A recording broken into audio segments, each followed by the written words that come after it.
কথা বলতে চাই, দয়া করে একটু মনোযোগ দিয়ে শুনুন। যে চুপ হয়ে গেল নিজের অপমানে, নিজের অসম্মানে, যে মুনাফিকের সামনে চুপ হয়ে গেল, ওনার থেকে শক্তিশালী আর কেউ নেই। উনি তোমাকে ওই জায়গায় হারাবে যেখানে তুমি চিন্তাও করো নাই। তোমার নৌকা ওই জায়গায় ডুবাবে যেখানে পানি কম অথবা পানি নাই। তোমার এই ঈমান ও বিশ্বাস থাকতে হবে যে তুমি যাকে অপমান করছো, যদি সে সবুর করতে শিখে যায় তাহলে তুমি তার সবুরের মধ্যে পড়ে গেছো। একটা কথা মনে রাখবা, সবুর কিন্তু আরশ হিলায় দেয়, সবুর আরশ পর্যন্ত যায়, সবুরকারীর সাথে আল্লাহ পাক স্বয়ং থাকে।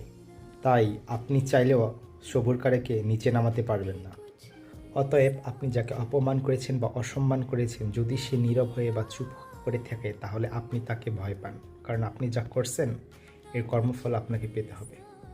যদি কথাগুলো ভালো লাগে লাইক, কমেন্ট এবং শেয়ার করবেন আমার আপুর ও ভাইয়েরা। ধন্যবাদ।